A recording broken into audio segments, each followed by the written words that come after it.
Avast, ye mateys!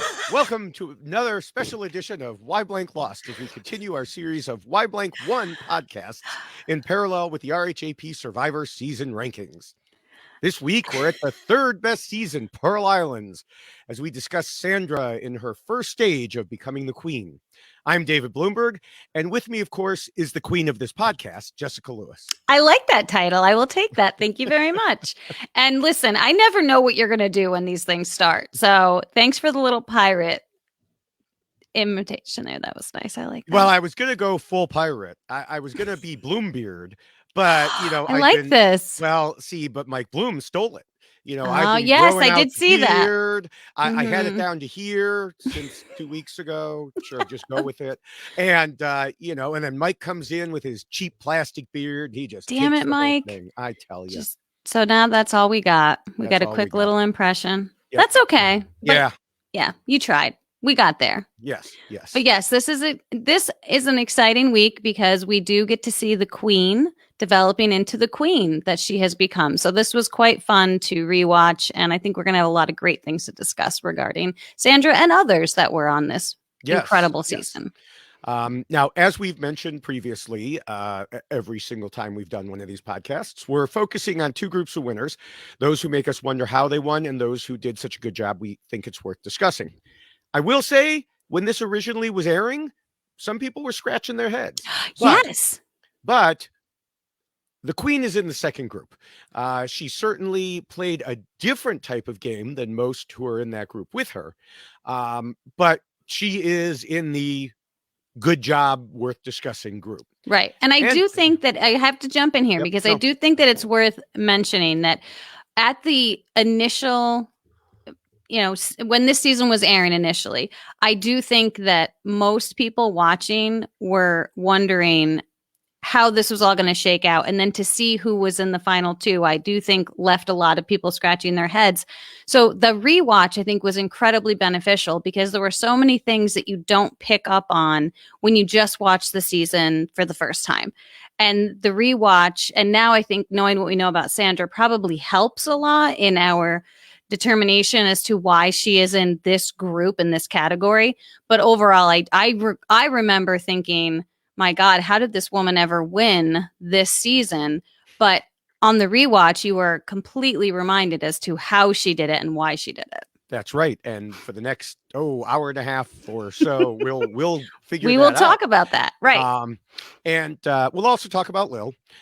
And we'll compare their play to the rules I wrote after the first season and have been modifying ever since. If you'd like to refamiliarize yourself with the version that's on the website right now, before I update them for Survivor 41, you can check it out at robhasawebsite.com/blog/survivor rules. Or you can get the shorter and much more colorful version of the rules in poster form, which includes this very season right smack in the middle with a screaming mad Rupert strangling Johnny Fairplay. It's perfect. And it's even mentioned in the season, which is so much more fun. Yes. And in addition to the poster, we have another way you can get the rules. So you could always have them. And that's t-shirt form. And that's you can see a little bit better. There's Rupert strangling Johnny Fairplay. That's and who hasn't wanted to strangle Johnny Fairplay? I know. Get in line. So for the poster, go to tinyurl.com/DavidRulesPoster2. And for the t-shirt, you can go to robhasawebsite.com or robhasapodcast.com. Click the merch link near the top.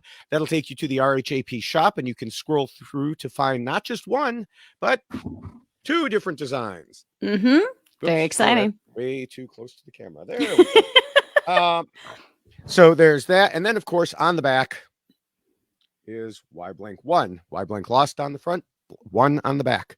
And you can also get the mug that you see me drinking out of every time. It's everywhere now. It's all everywhere. Over. T-shirts, posters, mugs, you name it. We've got it. Yes. Now, before we get to the rules, there are always some things I want to mention and discuss about the season. And that's true even though we covered Pearl Islands a bit during the Wiggle Through Time last year when we discussed why Tijuana lost. In that podcast, we covered some of these other things too, because, we didn't know we were going to be talking about Pearl Islands this year. And so we talked about the Outcast twist. We talked about Austin's quit. We talked about Johnny Fairplay's dead grandma lie. We're not going to rehash the latter two, other than to say this goes back to a question that a patron asked me. Have you changed your mind? Have you found yourself changing your mind a lot as you do the rewatches? And I said, not usually. Johnny Fairplay's dead grandma lie was something I have changed my opinion about. And if you want to hear everything we had to see, we encourage you to go back to that podcast, listen to at least the whole first part, and just stay for the whole thing. Find out why Tijuana lost. That's right. Now, I do want to bring up the Outcast twist again, though, even though we discussed it once, because at the time I had dug into my articles surrounding Tijuana's loss and a couple other articles. But looking back this time, I found more interesting information about, what the thought process was of the Outcasts at the time. Because I know on the main podcast, Rob often asks, those people, like when I was on the couple times and when other people who have been watching straight through the whole time, how things were received at the time. And I like the people who are a bit younger than me, and they're like, yeah, I was 10 at the time. I was watching it, but I don't know. Because it's true. Yeah. I mean, and there wasn't social media there. So you had to be somewhat plugged in. And I have now found written evidence of answer to that question. So I think it makes sense to discuss it. So taking us back in time, the Outcast twist was not a complete surprise. There were spoilers floating around even before social media. And then even the commercials promised the biggest twist in Survivor history. And, they told us people who'd been voted out were returning. The viewers just didn't know how. And by the way, it aired on the first day of November sweeps, which probably not a coincidence. Yeah. But here's my question. In all of your digging and looking into this, this was not a twist that the cast knew was going to happen, correct? Yeah. So I think it makes it interesting just because no one would have been expecting this because it had never been done before. And I think the more Survivor goes along, the more weird twists survivors tend to expect because, we've seen this before. And so I feel like this is why it almost felt like it worked, if that makes sense. Because I know that we've discussed our dislike. I will just say I've got more dislike. Dislike for like Edge of Extinction and, and people returning back into the game. We've talked about that ad nauseum. But I feel like this presented itself differently because it had never been done before. And I feel like the people who were actually out there playing the game didn't really have enough of an opportunity to really kind of process how really unfair it kind of was, right? That these people get voted out and then brought back in. And so you don't really see that happening as the season progresses. It's almost like people forgot Lill got voted out and then got to come back in.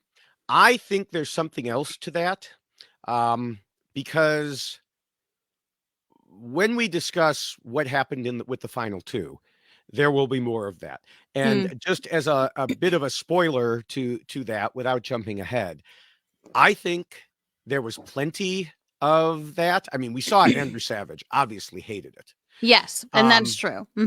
I think that somewhere along the line, Survivor production just cut out certain parts so that we didn't have a whole season full of people criticizing their own twist.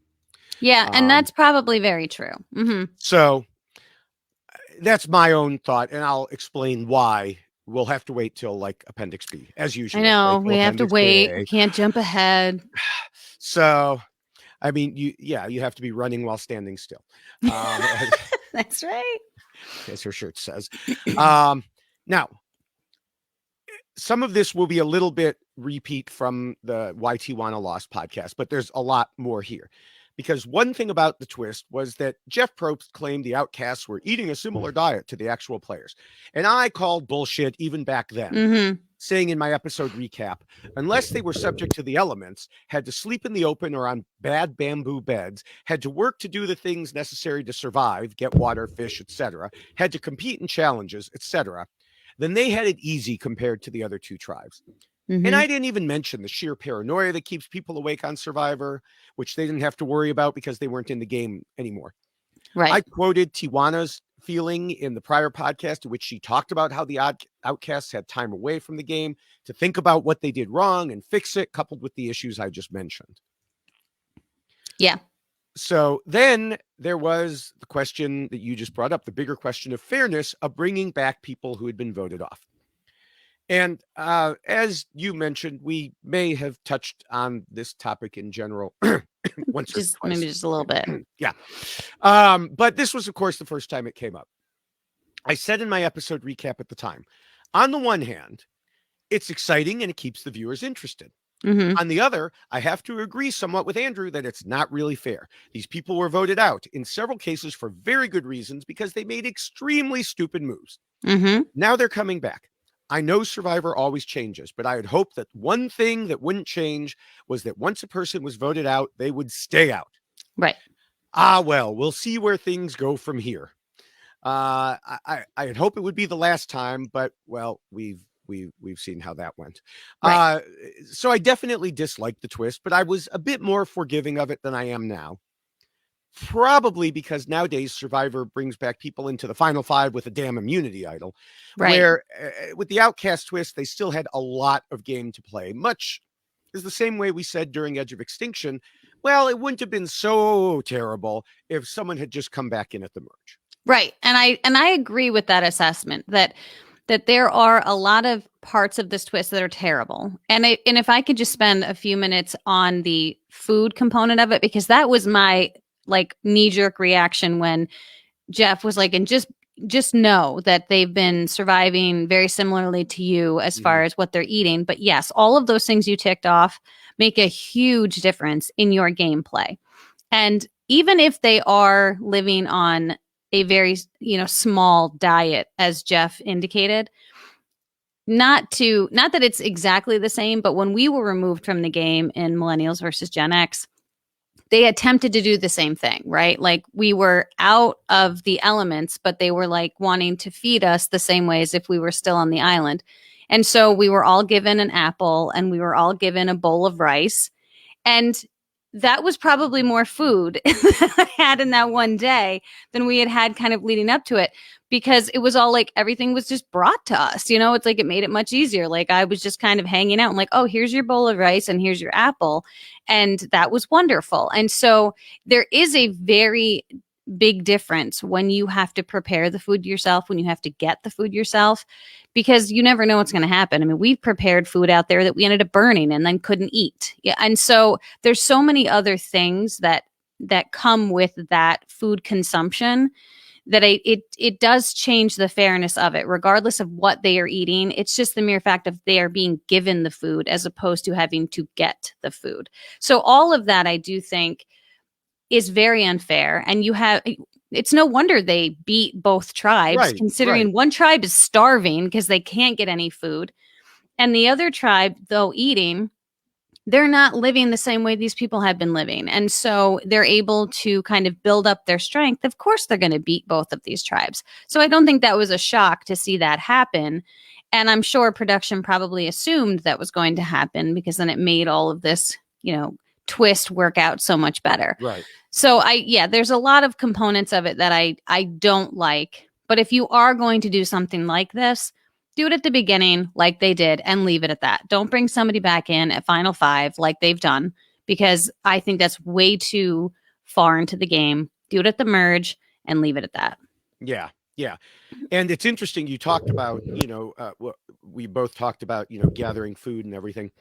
On this week's South African Survivor, there was a debate between two of the tribe members, is it more calories to go out and search for clams and crabs than it is to just sit there and do nothing?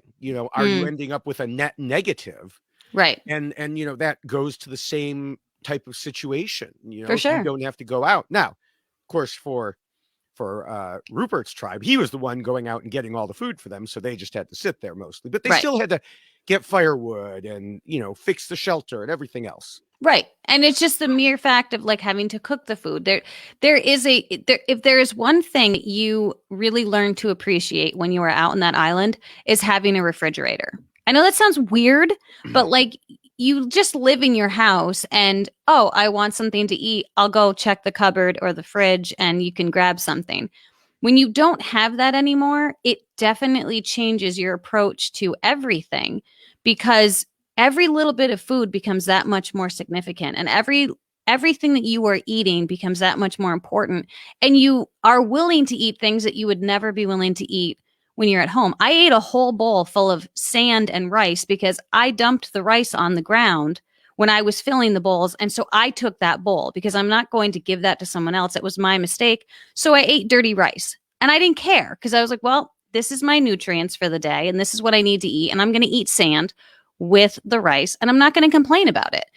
But you wouldn't do that at home. And, Right. and so it's a huge shift when you are having to kind of hunt and gather and bring in your own food and prepare it and then also divvy it up fairly. That's another thing too. If production is bringing you the food, guess what? Everyone's getting the same amount of food.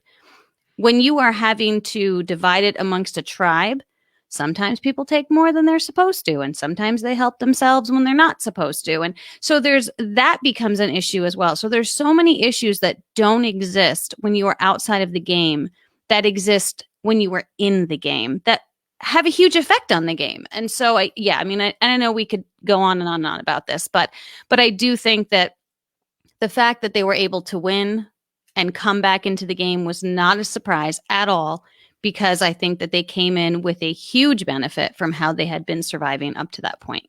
Yeah, absolutely. Is sand filling? At least it's nice and filling. It was a little crunchy. It added a little crunch, a little texture to my rice. All right, going back to at the time, our thoughts. My writers and I, a total of 7 of us, did a roundtable article. So often when we had lots of different opinions, we put them all together in one article. It's a lot easier to get 7 different writers in a roundtable than it is 7 different people on a panel in podcast days. But we covered the gamut of opinions. My thoughts at the time were as follows, and they may sound similar to some opinions expressed on this very podcast during Edge of Extinction. Shocking. Even though that was 15 years later. I said, Lill was voted out. She failed to become a part of the ruling alliance in her tribe, and she was gone.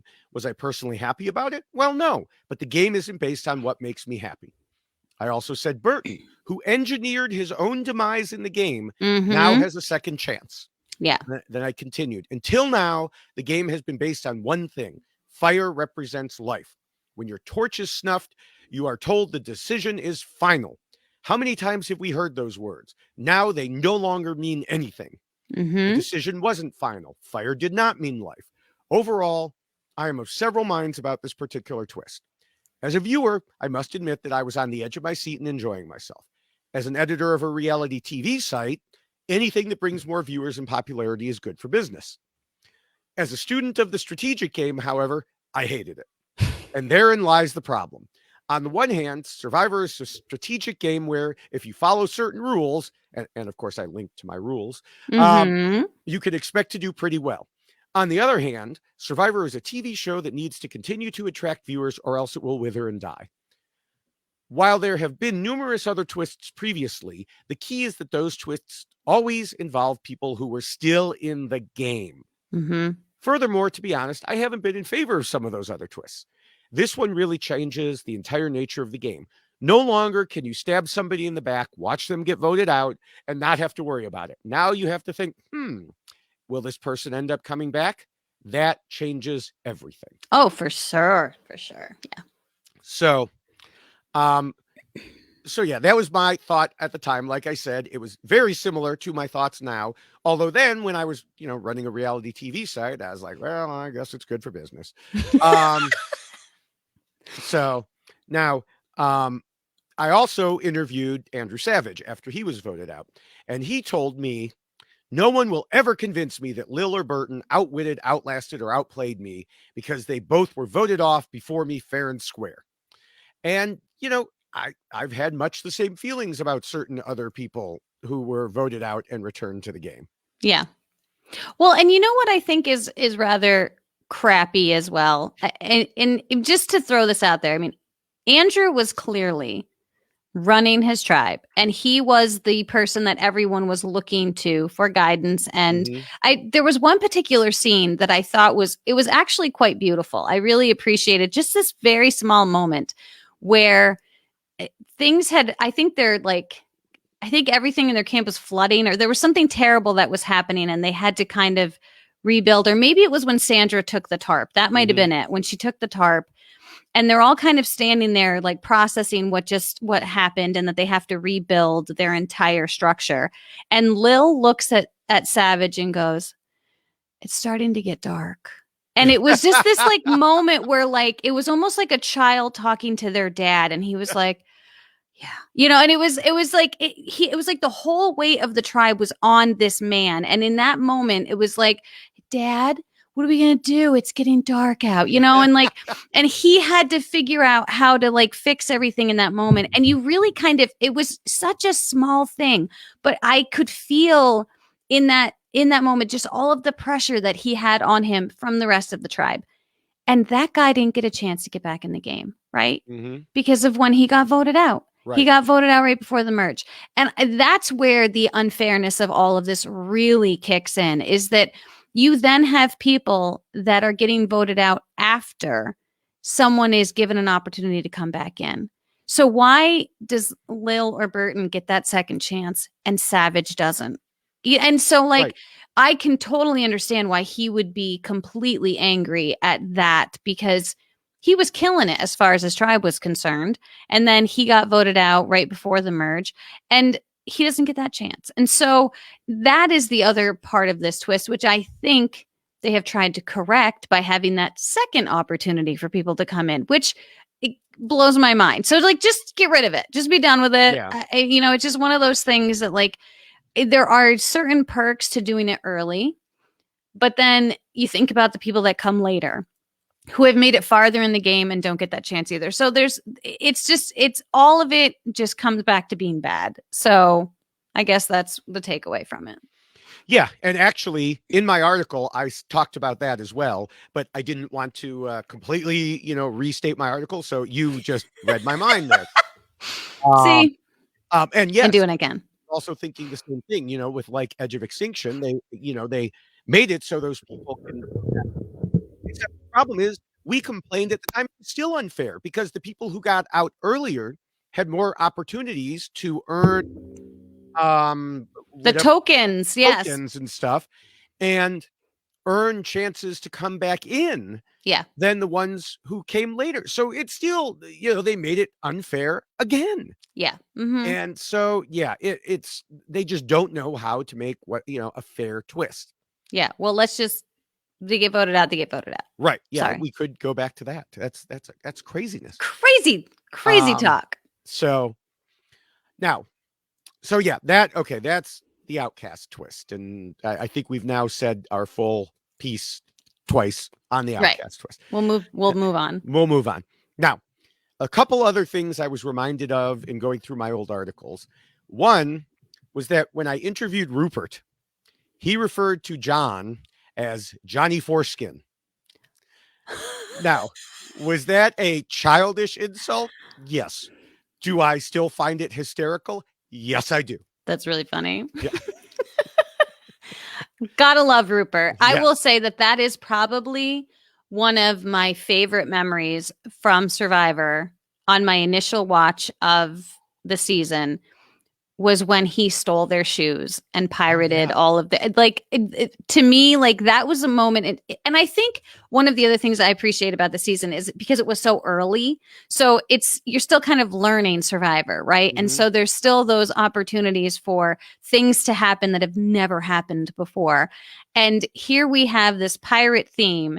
And then you've got Rupert, who's like stealing their shoes.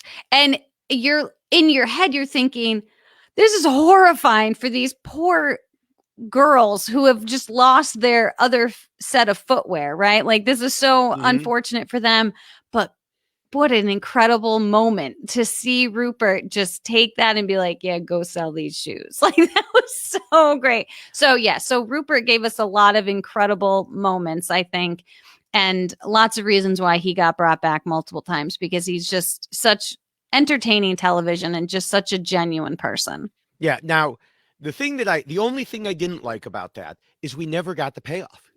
Yeah. At no point.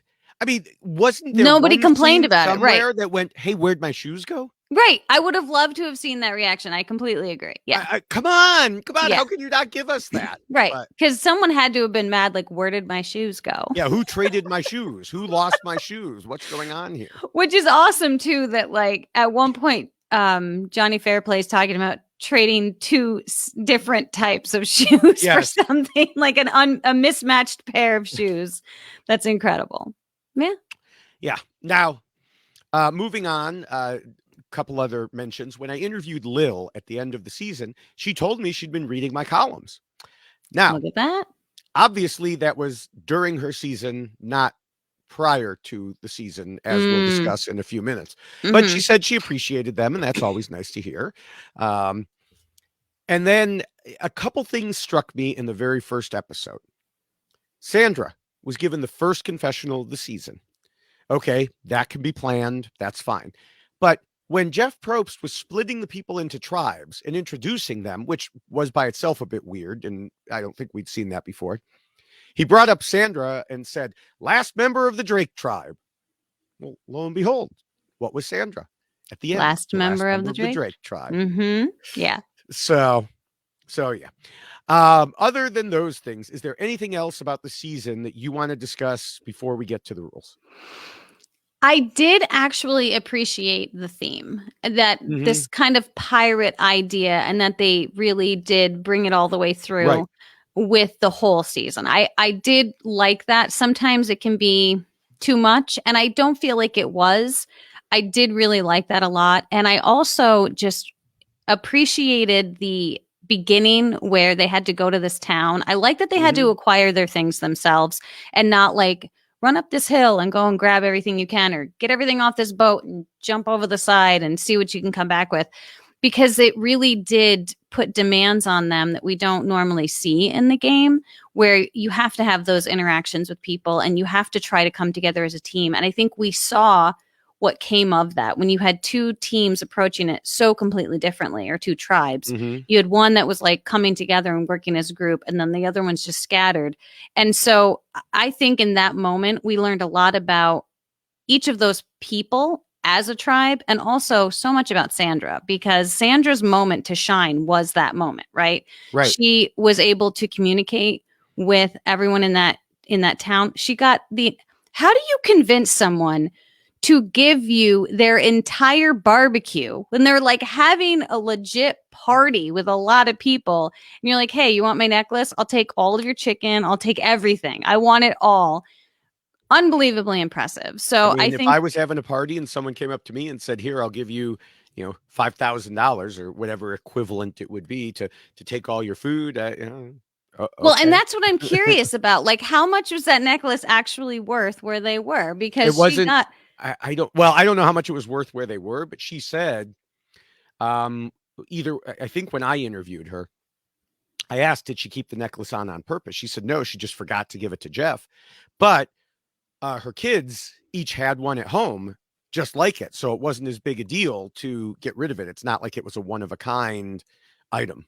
Right. Well, good for her. So I appreciated the theme very much, and I like how it carried all the way through. So I'll leave it at that. Yes. All right. Well, when we discussed Todd's win last time, we talked about how he came into Survivor with a plan. Looking at how Sandra won, some people questioned whether she ever had a plan. But it turns out she came in with one as well. It was just a very different type. Unlike some other players, her goal wasn't to control the whole game, but rather to be an eager participant and ensure she didn't get voted off, while maneuvering her way to get the important things she wanted. Is it flashy? No. Was she perfect? Also no. But she got that $1 million and also showed us some important aspects of the game. Why did it work so well for her when others might not have succeeded? Now that we've done a full rewatch and I've gone back over my interviews and articles from the time to look at them with a fresh perspective, it's time to take a new look at why Sandra won. The first and most important rule, of course, says to scheme and plot. Sandra wasn't what we would now call a typical schemer, as that role would probably go to someone like Johnny Fairplay. But Sandra definitely came in with a strategy. As she explained in her opening pitch to the jury, Sandra's game plan was to be the person others could come to for a vote, as long as it wasn't her. When I interviewed her, she told me she planned that strategy all along and even mentioned being the person anyone could come to for a vote when she was interviewing for the show with Jeff Probst and Mark Burnett. Now, I know sometimes people might say, oh, sure, she said that after the game. How do we know it's true? Well, Trish, who was voted out much sooner in pre-jury and therefore never heard, Sandra pitch to the jury, told me in her interview, her strategy was as long as it wasn't her, she would vote anyone off. So Sandra came in with a strategy and she executed it through the whole game. Yeah, and I think that it was able to work so well for her because of the way that she presented herself. I think that Sandra's so interesting because she could have very well found herself to be one of the first ones voted out because of the way that she presented herself, right? I think that her saving grace really was the fact that she was able to provide so much for her tribe, as I've already discussed, when they went into town, because then they were in a much better state, right? They had food and they were able to do well on the challenges. And so I think that really put her in a good spot at the start. But I think that for Sandra, this idea of anybody but me could have rubbed people the wrong way if she wasn't adding to her tribe in another way, right? She had provided to them so much food at the beginning because of her ability to talk to the local people. And the fact that Johnny Fairplay was wow, Sandra was amazing. I mean, to hear someone like Johnny Fairplay complimenting you in the way that he was, clearly that went a long way for her. And so I think that once they saw her desire to compel the tribe forward and to help the tribe, that then this idea of, listen, I'll do whatever you need me to do, really resonated with them because they already saw her work so hard for them that then they were like, okay. And I think that this is going to be a strategy that she's going to work well with because she's not just lazily sitting there going, well, as long as it's not me, I don't care. I mean, she is really participating and trying and adding to the existence of the tribe and forming those relationships at the same time. So I think that this strategy, it worked for her because it was the way that she had presented herself to them. Right. Like you said, I mean, she was doing other things. This wasn't her only strategy, even though it's obviously what she's known for. And she wasn't even completely on the anybody but me train because she formed an early alliance with Rupert and Krista and even Trish till Trish turned on Rupert. One reason for aligning with Rupert was she realized he was a valuable and loyal alliance member who would not turn on her. Right. And when I asked Krista about Sandra's moves, she said, I agree about Sandra being a schemer. And Krista also brought up that same topic in the final tribal council by noting that Sandra came up with strategic plans. Yes. And I do think that one of the benefits that Sandra had was she came up with those plans, but was able to openly talk about them with the people that she knew that she had formulated a bond with. And so I like the fact that people were willing to come to her and have conversations, but that she was also not protective of that information if she didn't need to be. She knew what information she needed to share, and she knew what information she needed to have additional conversations with other people. And it was interesting to see that dynamic, that people were still very comfortable coming to Sandra and sharing information with Sandra, even though Sandra didn't always keep it to herself. Yes. But she just, the way that she did it was so impressive because nobody saw it as a threat. It was just more of Sandra was always kind of willing to be involved in those conversations, and she never pushed back. And I'm curious if that was why it worked so well for her, because she would listen and she'd say, okay, yep, we'll do that. That's fine. But she would then utilize that information to her benefit with somebody else and maybe spin things and turn things around. So it was a really interesting dynamic that she was able to develop and hone with each person in the tribe, where no one thought that she was like, oh, well, you can't tell Sandra because she's going to go tell somebody else. Right. That never came up, even though she was doing it all the time. Yeah. And then, so that continued. And then once she reached the final 5, her gameplay really started to come through because she was clearly the next target. She knew she needed to change that. She recognized that John was untrustworthy, and she was successful in convincing the other women that Burton and John's relationship was a threat to all of them. And then finally, to ensure that the men would not have a chance to form a counter alliance against her, she convincingly lied to John about being on their side, even swearing on her kids that she'd vote with them.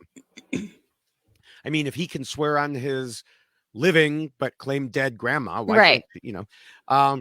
After it happened, it looked like the jury credited her with voting out Burton, which is true. That was proper credit. Right. Now, another aspect of Sandra's game has been highlighted in my rules for a while now, and they relate to the shirt that I'm wearing. Now, I'm wearing the sneaky shirt that goes back to Kelly Wentworth, but the rules say an additional part of plotting and scheming can also be making good use of sneakiness. Tony had his spy shack, but long before him, we saw Sandra hiding behind the bushes in Pearl Islands and overhearing Burton and John talking. She was able to use that information to talk to Rupert, who mostly ignored it, and Tijuana, who changed her strategy based on it, but then caused Sandra to turn against her anyway. Right. So, yeah, Sandra invented the spy bush. Yeah, and you know what I think is great too about her doing this is that it again seemed almost natural, right? There was something about Sandra's gameplay that it just seemed to fit. When Tony did his spy shack, it was a little crazy, and it was like, oh my God, what is Tony doing? Kind of thing. Sandra was just following people, and she was eavesdropping, and then she was inviting other people into the fold. And again, maybe it was because it was such early Survivor and so new, and we hadn't really seen somebody doing this before. But the fascinating part about watching Sandra do it was just how easy it came to her to just do this. And I do feel like that had to have been a conversation she had with herself coming into this game as well, that like, I'm going to spy on people. I'm going to do that because it just was so natural for her. She just did it. They would walk away. She would walk that way, and she would be listening. It was so fun to watch, and it clearly benefited her game for sure. And it was so smart. It was beyond just her, as we mentioned, it was beyond just her listening in. She knew, well, Tijuana might not listen to me. Right. She might not believe me. If I bring her along and she hears it with her own ears. Yeah. I mean, it was a spy bush built for two. Yeah, it was incredible. She clearly was thinking all the way down the line. And that's the problem with Survivor is people are sharing information, and what do you believe? What do you not believe? And it's not like she had a great relationship with Tijuana. So it was like, how do I bring her into the fold? How do I make her trust me? Oh, well, if she hears it right from the horse's mouth, it's going to be a much different. Her realization will be much different than if I'm just trying to explain it to her. She might not have that realization. So yeah, the fact that she did that in addition to just spying herself was huge. It was 100% like a great move on her part. So yeah, sneaky, absolutely. She gets credit for that. Yes. All right, moving to Lill. I mentioned earlier that she read my columns while the show was airing, and kind of snidely mentioned she obviously hadn't read them ahead of time. And I say that because she also told me she came into the game knowing very little about the logistics and the how-to of the game. Quote, I knew enough, but if you know me a bit as a person, I'm not good at being deceitful. We noticed, Lill. In my first Why Lill Lost column, I said, Lill has been notably absent from the plotting, even going so far as to mention in her final words, what we thought were her final words, that the game is full of lying and deceit, and she's not good at either. Yeah. Savage said in the very first episode, Lill is not conniving. Lill just tells you the truth. And Tijuana told me in her interview, Lill will admit she didn't know how to play the game in the beginning. So I think all that's pretty clear. But we're not talking about why Lill lost the first time. We're talking about the second time. And that's where things get a bit more interesting, because As Tijuana told me, Lill, quote, had the opportunity to fix her mistakes the second time around. And she was discussing that as part of the unfairness of the Outcast twist, and said Lill had the opportunity to think for 9 days away from the dynamics of the game and contemplate what she did wrong in the game. Now, when Lill came back, she definitely started to adapt a bit. She didn't really initiate anything of her own for a while, but she joined with John and Burton to help run their schemes. And then she turned on them when they were when they told her they were going to toss Dara. And after that, she flipped back against Dara. So it was late in coming, but she finally did some conniving of her own. Right. And, it was funny because when I interviewed her the first time, of course, not knowing it would be the first of 2 times, I asked her about lying and deceiving. And she said, if I had lasted longer, who is to say I wouldn't have warmed up to what this game actually is? And that is lying, cheating, and stealing. Oh, look at that. Yeah, it was a nice little clue. And in her second interview, I brought that up and she said, oh, yes. Did I ever warm up to the actual reason and logistics of the game? Yeah, but you know what? I'm going to jump in here. It's too late at that point because Well, I think so too. I think her biggest problem was that you can't get past who you are at the beginning of the game. If you present yourself in a certain fashion, that is the person that people expect you to be throughout the game, right? And so if you are going to be this very kind, nice, generous person who can't backstab and can't lie, and you want to present yourself as very loyal, that's the person that people will expect you to be, down the road. And I think that she put herself in a very, very difficult situation when she then decided, oh, this is the game that I need to be playing. It's about backstabbing. It's about lying. It's not about Scout's honor. I need to actually play this game. But unfortunately, too many people had seen how she played at the beginning, and then people couldn't forgive her for doing those things later because they had already seen what Lill was. And now all of a sudden it's much more offensive that Lill is playing the game and she's scheming and she's plotting and she's voting people out for, reasons, and she's lying to people that she didn't lie to before. And I think that really offended people because that wasn't the Lill that they knew. Yeah, and I'll have more to say about that in a few minutes and then probably later as well. But the only thing I would add to that is, remember, she had only interacted with the Morgan tribe people. Right. So the Drake people didn't know. I mean, they probably had a good idea who Lill was. And they heard about it, but they had never really solidly interacted. Well, but she had been kidnapped too, right? Had she? I feel like she had been. I feel like she had been kidnapped. No, because there was only one kidnap. The kidnap was the kidnaps were China. The stealing, the pillaging. Oh, pillaging. Okay. And the only kidnap I think was Rupert, when they kidnapped Rupert. Right. So maybe Rupert, it was just the pillaging that she had interactions with people then. Right. Yeah. But there was something here in what I was saying about another part of the unfairness, going back to that, was, and what she told me reminded me of one thing that you and I complained about a lot with Edge of Extinction, because she said to me, while sitting out of the game the first time, I talked to Ryan Shoulders about how the game was played and what we needed to have done to stay in the game. Ryan is what I would call an expert in the game. He gave me his views on how this game should be played and what we did wrong. I remembered what he said. I did what I had to do because I didn't want to blow the second chance. Now, that sounds an awful lot like what we heard about the Edge of Extinction returnee the first time, who got explicit instructions on this is what you need to do to win the game. Now, Edge of Extinction was worse because it was literal jurors telling them this is how you get my vote. But still, this is another advantage that, we didn't even think about at the time. She got to talk and they got to swap strategy and make plans. Right. Oh, for sure. Yeah. I mean, you get a do-over, you get a second chance. And I think for anyone who's playing Survivor or has played, you'd love a second chance. Right. You'd love to have an opportunity to go back in and fix everything that you did wrong and make amends and and play the game the way that you should so you don't get voted out. But that's not what Survivor is about. And someone like Lill, who was coming into the game, not understanding it, not really knowing how to play it, well, maybe she should have figured that out before she walked in the first time, right? Absolutely. Like maybe you got to do some research before you play this game.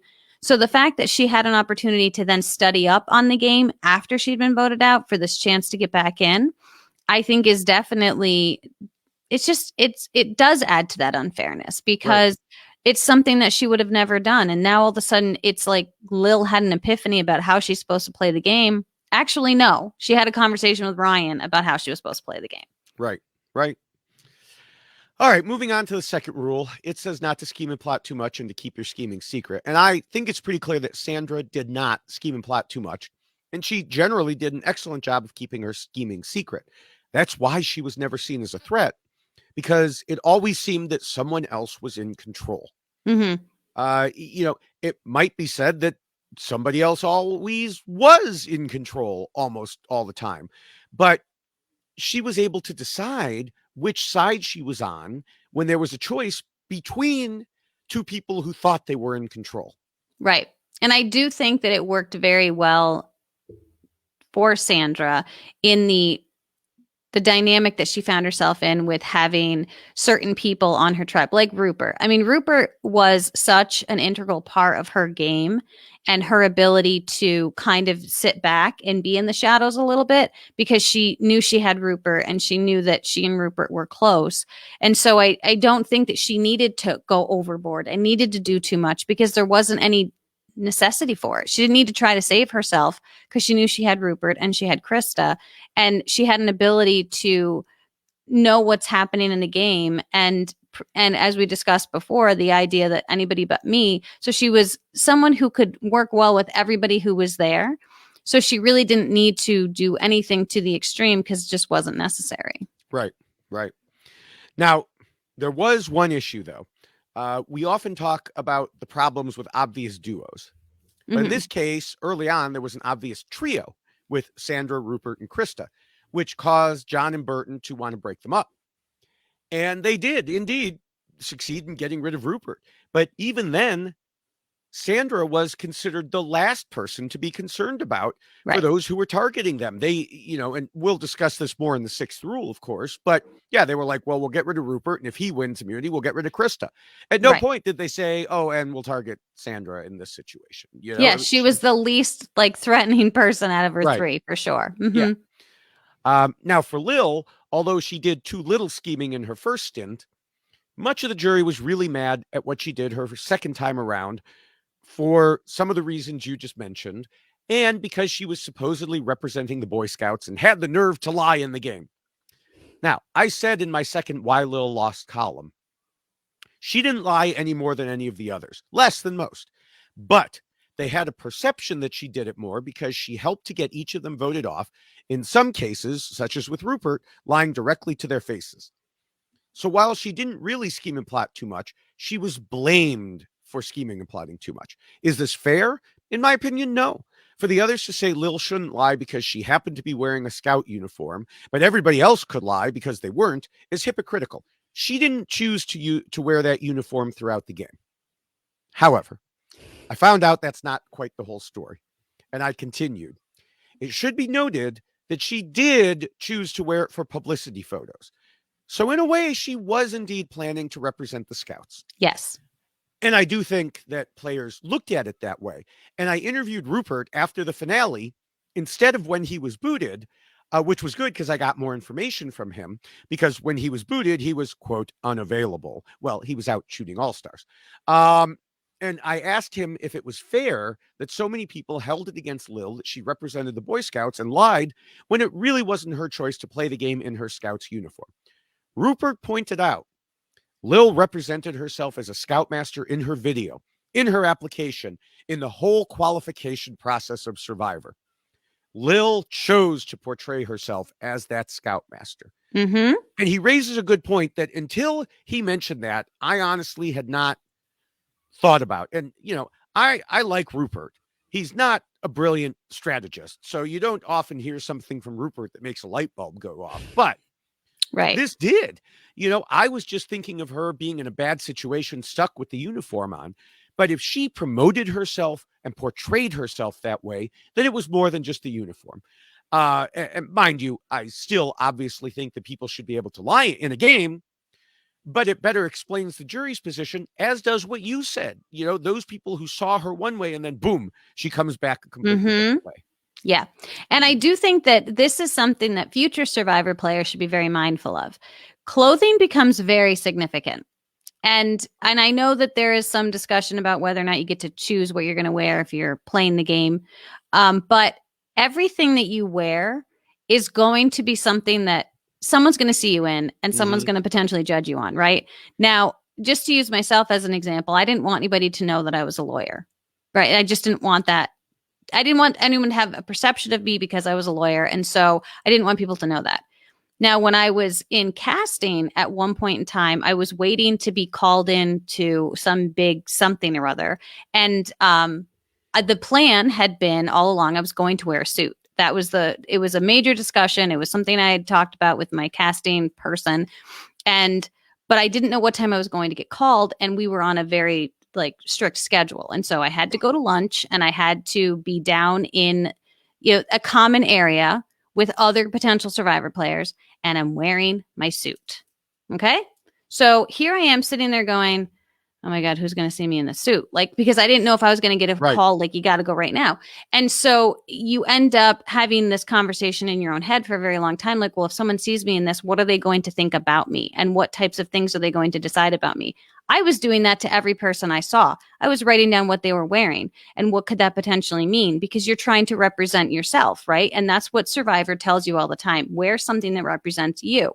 And so the fact that Lill was choosing to wear a Scout's uniform, regardless of whether or not she had ended up wearing it in the game, that was what she was putting out there for people to see her in. And so if she's doing cast photos and she's doing them and publicity photos with the entire cast, they are all going to see her in that uniform, regardless of her wearing it in the game. So even if she got to change, it's going to be in their mind that she's a scout leader. And so that comes with it a certain type of person and the honor component of it. And that is something that will resonate through regardless of you wearing the uniform later. And so her being upset that she had to wear it for the whole game, no, it doesn't matter, because you were choosing to wear it in a situation where everyone was going to see you and everyone is going to then make a determination about you based upon what you're wearing. Right. All right. So we could go on to the third rule, which talks about being flexible. And usually when we get to this rule, I ask you, hey, Jessica, how do you think the person did? But in this case, it's freaking Sandra, the woman who invented anybody but me. Right. I'm not even going to ask you such an obvious question. Yes. I was just going to say anybody but me. Yeah. Sandra, well, anybody but you will answer the question, which on this podcast is me. Okay. So yeah, Sandra was the ultimate in flexibility, willing to go along with any plan that benefited her. Yes. Oh, 100%. But you know what I think is so fun too, is I feel like the anybody but me, actual comment that she made came much later in the game. It was kind of just something she was doing, but the anybody but me, actual phraseology, I feel like came much later in the season than I remember it being. I think I caught it once, and I don't have my handwritten notes. I didn't translate that into my computerized notes, but I do know it came up, and like I said, Trish, who was voted out fairly early, mentioned it as well. So clearly she was saying it. Right, but I don't know how soon it made air, I guess. Right. Yeah. So as far as Lill, she learned to be more flexible when she returned to the game. We already discussed that and her jumping back and forth a little bit. So I don't know that we need to cover that again. Yeah, no, I think we're good. So the fourth rule tells players not to let their emotions control them. And while Sandra could certainly show her emotions sometimes, as we'll discuss in the fifth rule, we could also look back at what we just discussed in the third to see that she didn't let her emotions get in the way when it came to making a decision about a particular vote. A good example was the situation when she tried to take the fish, but accidentally dumped them after the Rupert blindside. And she saw that her ally and friend Krista was being blamed, and Many players we've seen over the years would have fessed up out of honor or loyalty or guilt. Sandra knew it had to remain a secret or Yes. she was dead meat. Yeah. And yeah, it meant her ally and her friend Krista was blamed, but anyone but her. Yeah. And that was the same attitude she had in all the votes when she needed to go against someone, worrying about the strategy of the situation, not how she felt about them personally. Yes. Yeah. And I think that it's really impressive that she was able to control herself in that moment because her and Krista were so close. But it really did show you just how important it was for her to continue this mindset that she had. She was all about winning and getting to the end. And it didn't matter who she needed to vote out or who she needed to hurt in the process, even if it was her closest ally. And I know that wasn't she didn't do that on purpose, but that's what it turned into. And that's what it was. Right. Now, another good example was when she had worked to convince Tijuana and Dara to come to her side, but then she flipped on them. Yeah. Even though she appeared to like Tijuana and Dara a lot more than John and Burton, and who can blame her, she decided to get rid of Tijuana. Similarly, when she decided to go along with Lill and John to get rid of Dara, it was done based on strategy and not emotion. If it had been based on emotion, she certainly would have gotten rid of John again, and who could have blamed her? Right. But she stuck with the strategy. Yeah. Yeah, for sure. Now, Lill, on the other hand, definitely played with a lot of emotion. Sometimes it came up in her actions in terms of being sorry for what she'd done. Sometimes it directly affected her plans. And it certainly drove her final decision in terms of who she would take to the end, because she didn't want Johnny Fairplay to even have a sniff of $1 million. Yeah. And I think that it's interesting that I almost feel like Lill was disingenuous with how she actually felt about things and wanted to appear as though things were more difficult on her and appear as though it was like someone said, and I know we're not there yet, but like she would apologize a lot. You know, there was always like an I'm sorry for the things that she was doing instead of just an ownership for doing it. And I'm curious if it was more of an act where like she felt like because one of the things she kept saying was everybody thinks I'm too nice and nobody wants to bring me to the final two because I'm too nice, that she then kind of played up that idea that she was too nice and that things really affected her greatly and that she was very emotional about things. I don't know, but I just kind of felt like some of it was kind of over the top. Yeah, I mean, the thing is, I've known people like that. I've had employees like that. Every time they do something wrong and they apologize, they do something wrong, stop apologizing. Just don't do it wrong. Right. Yeah. You know, and so I don't think it was an act for any of those people that I knew. I think they just couldn't help themselves. Right. And I think it was the same for her personally. Yeah, I don't know. It might have been a little too much for my liking. Yeah, well, I think it was a little too much for the jury's liking too. Mm-hmm. All right, the fifth rule talks about the social game and reminds players that they need to pretend to be nice. We saw that Sandra could get, as Jeff put it, lippy. I would say angry, as she blew up a few times. And she can be effing loud too, you know? That's right. Right. With that in mind, how do you think she did in terms of this rule?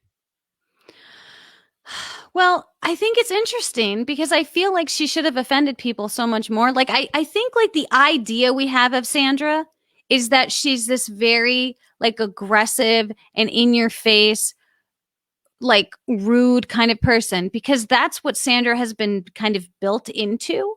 But the rewatch of this season, Sandra's not that at all. She is really a very likable person who has the ability to just be brutally honest. She'll tell you what she thinks, but she doesn't do it in a hurtful way. And so I feel like Johnny Fairplay. Well, right. But here's the thing. I do think that the things that she said to him were appropriate. And I think that they had a reason. So I feel like that's the interesting thing about Sandra is that everything that Sandra says, there's a reason for it. She's not doing it to be difficult or to be problematic. She's doing it because it's based upon something. And she and and Johnny Fairplay, they butted heads, and he said things to her that were terrible, and she said things back to him that were terrible. And so there was that. It was like a dual hatred, if you will, and so they would say things to each other that might rub somebody else the wrong way. But she was not. I mean, she was very genuine with Krista, with Rupert. So I do think that there's this idea that Sandra is this terribly mean in person, but she's really, really not. Yeah. Yeah. She is a nice person who did not pretend to be nice. Right. Sometimes. Exactly. We saw her argument with John, and I asked her when I interviewed her if she had any other major fights. She said she had a fight with Burton the first time he got voted off because he didn't realize she was sneaky. She was behind him when he was talking to John, and John didn't let Burton know that she was standing right there. It wasn't a behind the bush situation. She was right there, and Burton just didn't know it. Mm-hmm. And Burton was saying how they were going to get rid of her.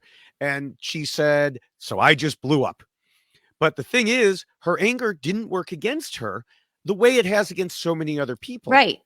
She also told me so many things happened that I did out of anger and nothing ever came back to bite me. And I think it's in general, like you said, she was just seen as both nice and straightforward. And that combination, along with other aspects of her personality, let her get away with behavior. Yes. Like that. Right. People didn't view her as a jerk or a bitch or whatever. They saw her as a straight shooter. Mm-hmm. And they gave her props for speaking her mind.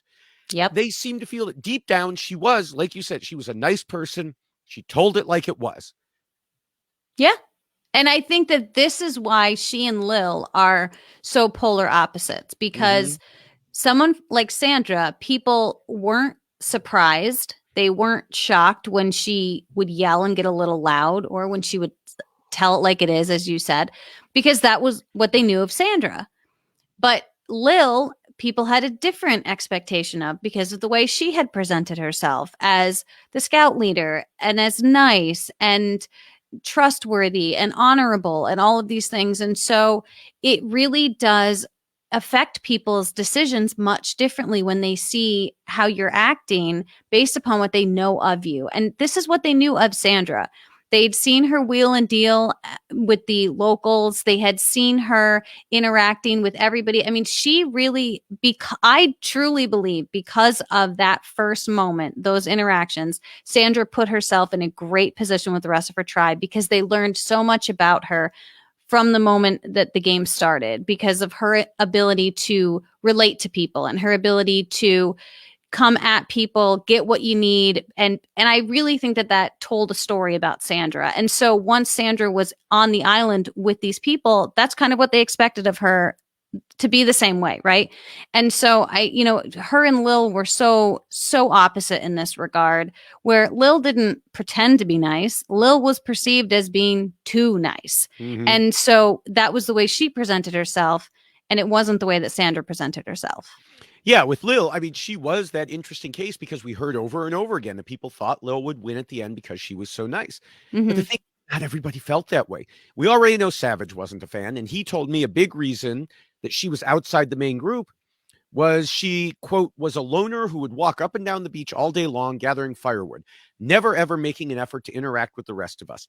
The opportunity to get to know everyone was equal to all, and Lill and Skinny Ryan simply chose not to get to know or interact with the bulk of the tribe. Mm-hmm. Now, that might have been Savage being Savage in more ways than one, but Tijuana backed him up, telling me, I disagree with Lill about being left out. Initially, that could have been her excuse, but Lill and I had a heart-to-heart while swimming in the water, and she told me she felt left out because of her age.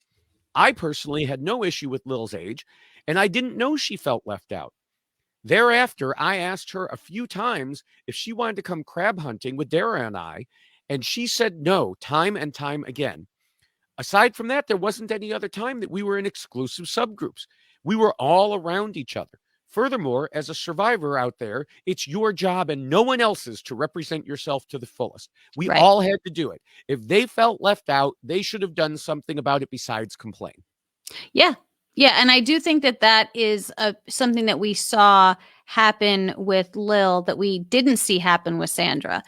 Sandra is the type of person who, because she has that personality that is being brutally honest or a little more forthcoming and willing to speak her mind, that she could have been someone that people would not have decided to interact with.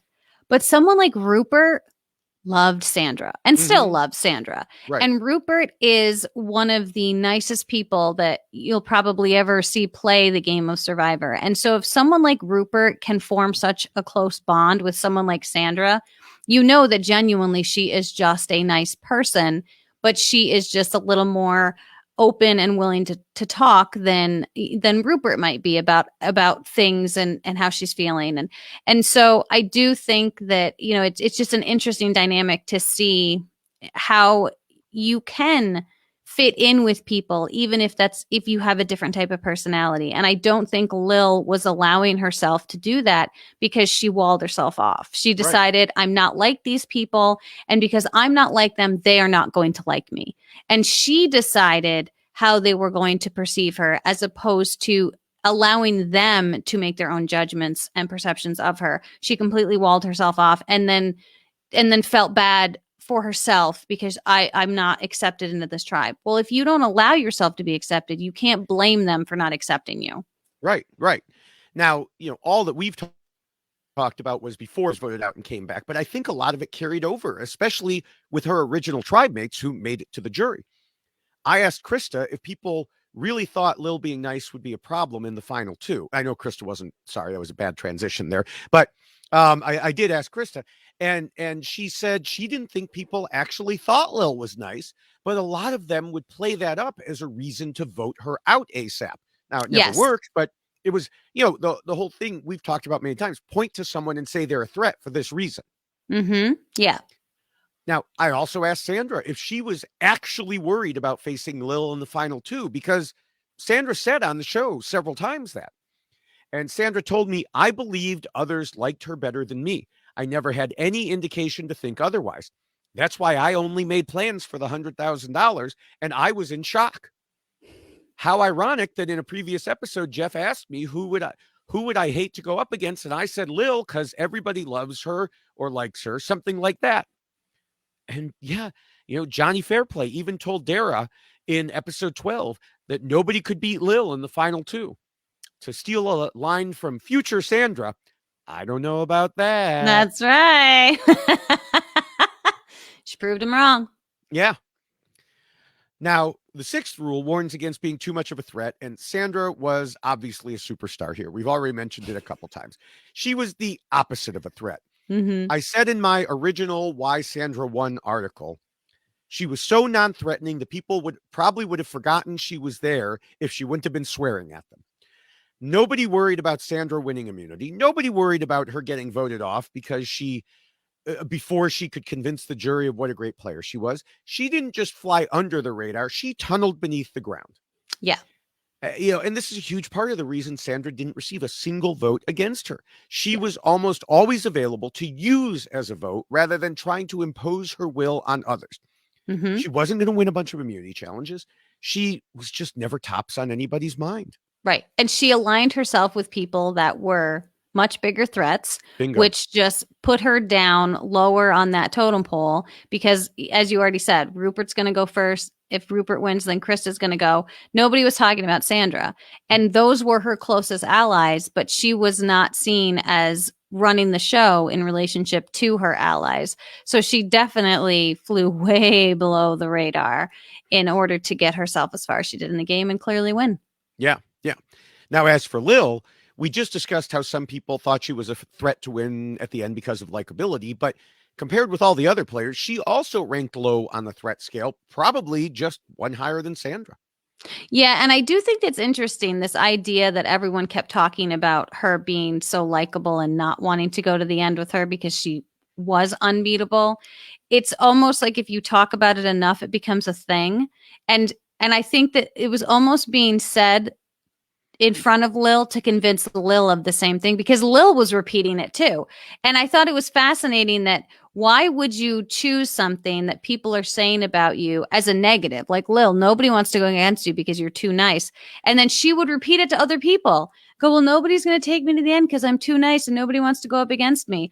So it's interesting that she still ended up, I mean, obviously she won that final immunity, but I do think that it was fascinating to hear that narrative just kind of going through the tribe the way that it did, and that she was actually saying it as well. Right. And it's funny because one topic you and I often talk about is how if a person is repeatedly mentioned as a threat to win, it can become that self-fulfilling prophecy for Right. the other players. Right. This season may be the biggest exception to that. Right. Because, yeah, Lill was supposedly going to beat anyone because of how nice she was. But the jury, for reasons that we'll get to in a couple minutes here, was never actually going to vote for her. Clearly backfired for her. So, yeah. So, yeah. I guess, sorry, that was, I had to jump ahead to get that note. But yeah. Sorry, so, I'm not following the rules it's fine. again. I didn't know where to put that note, so I put it later, but you brought it up sooner, so it fits perfectly there. All right. Going into the 7th rule, well, that covers idols and advantages. We can skip that one. We're too early in the game there. Yep. So with that in mind, we can move to Appendix A, which is about keeping your end goals in mind when voting, and says to vote out the weak, then the strong, then the weak, then the strong. Now, one thing I thought was interesting, and this was brought up on the main podcast with Rob, was that the Sandra and John fight in episode 3 that we talked about was sparked because John talked about having Sandra sit out a challenge.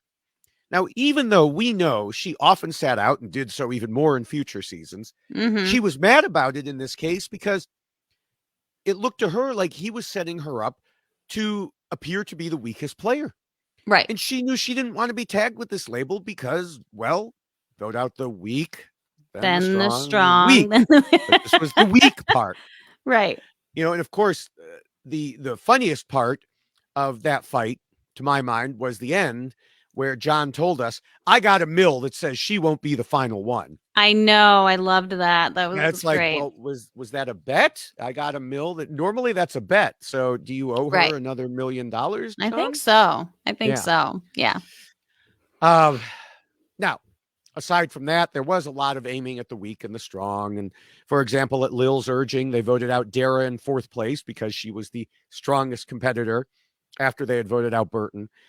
Who was also the strongest at the time. So there was a lot of this flipping back and forth, I think fairly appropriately targeting the weak than the strong. Yeah. And I do think that, again, I've already mentioned it, but because Sandra's tribe was doing so well from the start, because they actually had food and they were able to survive on an island with a lot more than the other tribe had, I think it put her in a really great position, because if you run into a situation where her tribe loses immunity first, then this is where it becomes a potential issue for her, right? That if she's not the strongest player, and if you're looking for a reason to vote somebody out first, who do you pick? Someone who is viewed as not the strongest player. And so I think that the fact they were able to get through so many immunities early on really helped her stay in the game, obviously, because they didn't have to go to tribal council. So there was no reason to look at who's the weakest one here and who we're going to vote out first. That wasn't a problem because they avoided so many tribal councils. Yeah. All right, we can move to Appendix B, which covers the jury phase and final tribal council. Now, last podcast, we discussed how Todd was a superstar in this regard, but I'm afraid we can't say the same thing about Sandra here. It was just not a great final tribal council for either Sandra or Lill. Well, but you already mentioned that she was kind of going into it thinking, I'm getting 2nd place, right? That I'm just going to get $100,000 here. Yeah, that could be part of it, but for sure. She opened by talking about how people could come to her and she'd have their backs, while Lill said her strategy was to be herself and be kind. I mean, at least Sandra had some good answers. When Rhino asked her if she rode coattails, she noted, look, I was in the game a long time after Rupert left, so don't accuse me of riding on Rupert's back. When Rupert asked his question of her, she kissed up to him, which is a good thing to do. Now, it was unnecessary. It was Rupert. He was always going to, vote for her. But still, you don't want to lose someone by failing to properly kiss up to them. Oh, for sure. And then, as I mentioned way earlier in Rule 1, Krista helped Sandra out by noting that she came up with strategic plans and asking her about her craziest plotting and scheming, which allowed Sandra to talk about how she hid in the bushes to listen in on Burton and Johnny Fairplay, Right. which otherwise might not have come out. I mean, maybe Tijuana had told the jury, maybe not. Right. And so she was able to make a few points like that. And I love, too, that on one of the questions she was asked, she pointed it back at Lill about how you're all sitting there because of Lill, and made the fact, well, but I know where you're going with this. I can tell from your face that Lill should be credited, right? That she was able to appropriately vote people out and put them on the jury. But the way that Sandra spun it was so fascinating, because she made it sound like you should all be pissed off at Lill because she turned her back on you and put you all over there and went against the will, the Lill that was being represented as this honorable, nice person. You should all be mad because she's not the Lill that she presented herself to be. She actually lied to you and voted you out, and that's why you're all sitting over there. So I was like, ooh, that could have been bad, but I think it went very well for her, clearly. And I'll get to that in a second. But yeah, I mean, the why it went very well. But I do think it comes in light of what she was thinking. Oh, they're going to vote for Lill because she's nice. So if I make her out to be not so nice. Right. But Lill had even said leading up to it, no one should vote for just the nice person. They should vote according to strategy. Mm-hmm. And Sandra hands her this by saying, strategically, she's the reason that you're all there. And to my mind, oh my God, when I had forgotten about that until I rewatched it. And I was like, oh my God, Sandra, what are you doing? Even knowing that she won, obviously. Right. To my mind, that's a huge miss. A huge It is, but mess. I think it worked for Sandra. Well, it worked for Sandra. But here's what I mean, I don't know. I don't know how. Well, I do know how it worked. I'll get there in a second. Sorry, I've got too many things going on in my mind here. So let me talk about this first. Because when I wrote my article about the Outcasts that I mentioned earlier, I talked about the potential for bringing one of them to the end, not knowing, of course, that someone would indeed make the final two, much like in The Edge of Extinction. In the pre-game podcast, you and I said, this is a terrible twist. Someone could be voted out super early and make it to the end and somehow win. Now, we didn't think that would happen. Anyway, in this case, I said, I was talking about that possibility, and I said all the others would love to be against any one of them at the end. It would make for an easy jury argument. Right. I was here the whole time. She or he wasn't. She or he was voted out once, and we all know she or he didn't deserve to come back. So stand up and vote for me because I deserve it more. Sandra missed this. Yes, she did.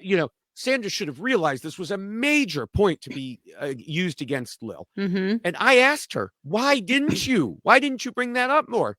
And she said, it didn't come to mind. Looking at it now, I should have. Right. I mean, Rhino even opened the door for her, asking Lill if it was fair that she was out of the game for a while. Now, what I do find interesting is that no one got mad and yelled, the theme is not on trial. The theme is always on trial. It is. Yeah.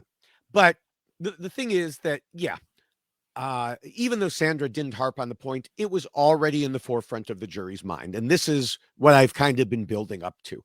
Yeah. Because Lill told me twice in the same interview, using almost the same words, I was told that being an outcast, I wouldn't have gotten the votes at the end. I took that to heart and understand where they were coming from. And she later added to me, so this makes like a third time, here I was, an outcast who came back into the game, and they weren't going to give me any leeway. It's too bad certain Edge of Extinction jurors didn't watch this season just before playing, but I digress once again. It's interesting that we didn't really get to see this side of things. And like I said earlier, this is why I suspect production didn't want to knock their own twist. Yeah. That they didn't want everybody in the jury talking about, Lil's never going to win because she's an outcast. Right. So, but they couldn't totally ignore it because Rhino asked a question about it. So they put in that part as a little bit of a hint. But I mean, Lill was apparently told flat out, you're never getting our votes. Well, and it's interesting because, that wasn't how anything was being represented to Lill while she was out there. It was, oh, nobody wants to go to the end with you Right. because you're too nice. And so I feel like it was this almost like this. I want to call it like a backhanded compliment, where they're like they want to convince her of something like, oh no, no one wants to go to the end with you because you're going to win, and convincing Lill of that when in actuality they're probably all thinking, no, we all want to go to the end with you, Lill, because we're all going to beat you because you're an outcast. So you don't want to tell her the real reason that you want to go to the end with her. Except So some apparently did. but at Yeah. what point did they tell her? I don't know. That's the thing. The way I felt it from her interviews, she found out about it ahead of time, but maybe not. Maybe she heard about it afterwards. I think she heard about it afterwards. I I mean, don't that's think it quite was a before possible. thing. That's Yeah. quite possible then. Yeah, because it would seem strange that there would be this building of Lill to like no one wants to go to the end with Right. you, and then somehow that wasn't included and missed because it was such a big deal that Lill was so nice and no one wants to go to the end with her because she's so nice. Right. And it does bring up like Dara. Dara screwed herself royally by, I mean, I know this isn't why Dara lost, but Lill said, will you go to the end with me? And Dara was like, well, I don't know. Maybe I'll have to see. Yeah. And it's like, oh my God, just say yes. Right. Say yes. Mm-hmm. Yeah. Yeah. If someone asks you if you're a god, you say yes. Yes. So, yeah. But yeah, like you said, as the numbers dwindled down, the topic of Lill being nice kept coming up at tribal council. And like I mentioned, ironically, Lill was the one saying, oh, no, consider strategy. But, and then, compounding it in final tribal council, it got back to the question you were talking about, which I was just, my mind was exploding. Like I said, it was a terrible argument, although I do think you put it in a better light for me, keeping in mind you kind of, like I put a couple of dots, you connected them for me. In that, yeah, if Sandra went in thinking they're all saying she's too nice, then yes, saying, oh, look, she's not as nice as you thought she was. She Right. put you on the jury. Right. That does put it in a different light. And that was a light I didn't get back in the original thing either. So you've shown the heavenly Jessica light on me here. Look at me. Hallelujah. I love it. And, and the thing is, it did flip one vote against Sandra, Tijuana, who, I think was the one who asked the question. But that was the only one because Tijuana told me, well, yeah, that was a, terrible question that she asked. And it made her realize that, oh, Lill did have strategy. I should vote that way. Right. Yeah. So now, overall, in final tribal council, I think Sandra explained her strategy. She was honest, and that's what the jury was looking for. Right. On the other hand, it's not really clear what the jury wanted from Lill other than for her not to have existed anymore. She told me the jury was bitter and angry, and she was hurt and shocked by the way they all turned on her. She said, I did wear the uniform, and they held me at a higher level than they would themselves. I think all in all, I didn't get the vote because I was an outcast, and I did wear the scout uniform. And Lill was absolutely right when she told Johnny Fairplay, of all people, this game has nothing to do with honor and integrity. And she later said, this was a game. Put the scout uniform aside. But it just wasn't going to happen because pretty much all of the jury's minds were already made up when they arrived. Lill was an outcast, and she was destined to be, at most, a second place player. Yeah. So, all right. With all of that in mind, it's time to wrap things up. So, Jessica, what are your final thoughts about Sandra, or at least I should say about Sandra in the Pearl Islands? I'm sad that I have to limit it to just the Pearl Islands. I really am, because I think that Sandra is someone who has become such a huge part of Survivor that it's difficult to contain it. Literally right? A huge part, like a huge statue. Yeah, she's got a huge statue, right?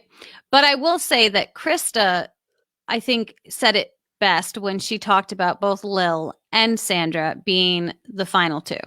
That no one would have anticipated those two being the final two. And that was spot on, because nobody did. I don't think, looking at this cast from day one when everyone was being introduced, that anyone thought that those two people would be sitting in the final tribal council. One obviously had a little extra help getting there because she got to come back in and try again. So that being said, I do think that the theme of this whole season is an interesting one, or at least the name that was given to the third tribe, the Outcasts, because Lill almost created her own self as an outcast before that name even entered this game, right? Because Well, she remember, they got to separated. name their own tribe. But that's what I'm saying. Yeah. So before that name even existed, Lill had already kind of become an outcast, right? She had separated herself from her tribe. She had really, as I said, built a wall around herself and didn't integrate herself into that tribe. And so she was already kind of seen as an outcast, not just for that reason, but also for the way that she presented herself, in addition to that uniform, which I know she has discussed a lot and should have never worn it. But again, when you put yourself out there to be a certain way, that is the way people are going to perceive you, and they are going to have certain ideas of you because of it. And I think that this duo that we had in the final two were such a great complement to each other because they were polar opposites. You had the scout leader, honor and integrity, and then you had Sandra, who was like, I'm going to tell you what I think. I'm going to tell it like it is. I'm not going to pretend to be anything I'm not. You are going to know exactly what you're getting because I'm going to tell you. And so we got to see this incredible dynamic between these two people play out in a final tribal council. And I do think that Sandra had the ability to get through this game and to win this game because she was completely true to herself. She didn't have to make excuses or apologies like we saw Lill having to do. Lill sat in that final tribal council having to apologize for wearing a scout uniform, saying, I should have never worn it. This is not what the game is about. And really having to make excuses about how she fit into this game that she really didn't fit into. Whereas Sandra didn't have to make those apologies. She didn't have to come up with an exception. She was just Sandra playing the game the way she wanted to play the game, which put her in a much different place than Lill ever was. Sandra could be Sandra.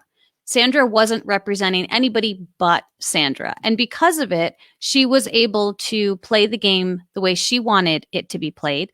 And she wasn't held to a different standard by the jury. She was respected for the game that she played because it was true to herself. Whereas Lill's was always in question because was she actually a scout master playing this game or a scout leader playing this game? Or was she Lill trying to play this game and struggling because she was a scout leader? And so I really feel for Lill that was the situation she found herself in, but that was also the situation she put herself in. Right. Sandra walked into this game knowing how she wanted to play it. Anybody but me absolutely worked out for her. She became the queen in Pearl Islands, and we've seen her continue that all the way through. And so I have a lot of respect for someone like Sandra, knowing what her abilities were coming into this game, knowing what her strengths were going to be, and being able to hone those abilities all the way through. So kudos to Sandra for pulling out what nobody expected at the beginning of the season and really becoming an impressive person, not only this season, but throughout the Survivor history. Mm-hmm. Yes, in the beginning of the first episode, at the town where they bought supplies before heading to their camps, John said Sandra was so amazing because she spoke the language and worked out so many incredible deals. And watching that, or I should say rewatching that, made me realize it described a lot of her gameplay too. She spoke the language of the people she worked with, whether it was putting fear of getting double-crossed into someone's head or loyalty into another person's head. And she worked out deal after deal, always ensuring it was anybody but her getting the boot.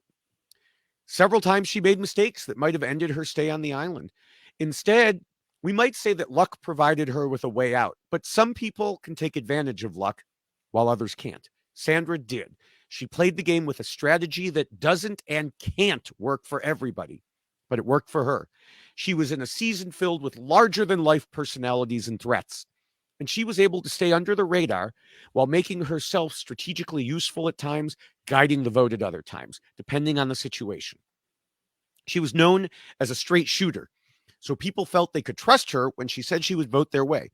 Sometimes she did, sometimes she didn't.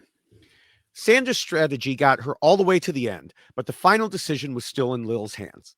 The thing is that once Lill got back into the game, her only real chance was against Burton. But had that happened, he would certainly point out that he played the game better than she had, and so she still would have most likely lost.